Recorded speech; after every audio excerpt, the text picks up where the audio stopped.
তো বন্ধুরা স্বাগত জানাই সেকেন্ড পার্টে। তো আমি সেখানে মসজিদে কিছুক্ষণ আরাম করে নেওয়ার পর ঘুমানোর পর আমি উঠে গিয়ে ফ্রেশ ট্রেশ হয়ে বেরিয়ে গেলাম আবার মার্কেটে।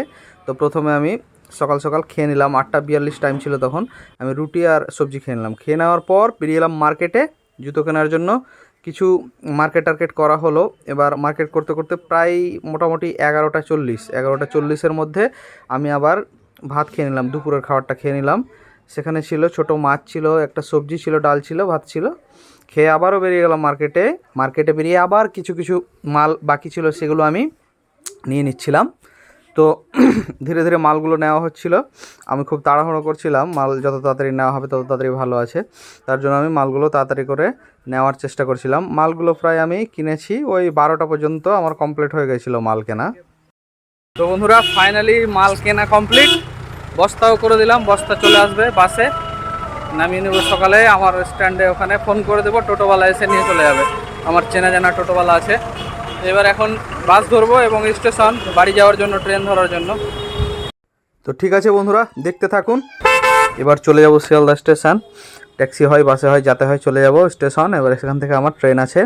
তো চলুন বন্ধুরা, সাথে থাকুন আর দেখতে থাকুন। ফাইনালি আমি চলে এলাম শিয়ালদা স্টেশন। দেখতে পাচ্ছেন প্রচুর ভিড় শিয়ালদা স্টেশনে। দারুণ, এখানে একটা ভারতের পতাকা, আমাদের জাতীয় পতাকা। কিন্তু দুঃখের বিষয় ছিল একটু ট্রেনটা লেট হয়েছিল। সেই ফাঁকে আমি একটু বিরিয়ানি খেয়ে নিয়েছিলাম। বিরিয়ানি খেয়ে নিয়ে তারপরে এখান থেকে বেরিয়ে গেছিলাম। বিরিয়ানি খেয়ে নেওয়ার পর তারপরে এখানে খুব বৃষ্টি হচ্ছিল। বৃষ্টি মানে কি আর বলবো, প্রচুর বৃষ্টি প্রচুর বৃষ্টি। ট্রেনও অনেক লেট হয়ে গেছিলো আর আমিও খুব ক্লান্ত হয়ে গেছিলাম। তো এটাই ভাবছিলাম কখন ট্রেনটা ছাড়বে। তো ফাইনালি ট্রেনটা আবার অ্যানাউন্সমেন্ট করলো। তো বন্ধুরা তাড়াতাড়ি করে আমি ট্রেনে চেপে ঘুমিয়ে যাব, যতটা ঘুম হয়। তারপরে মালদাতে দেখা হচ্ছে।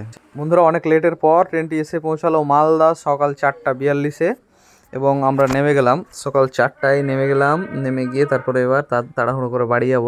প্রথমে যাব লক্ষ্মীপুর, আমার লক্ষ্মীপুরের বাড়ি। সেখানে গিয়ে একটু আরাম টারাম করবো, ঘুমাবো।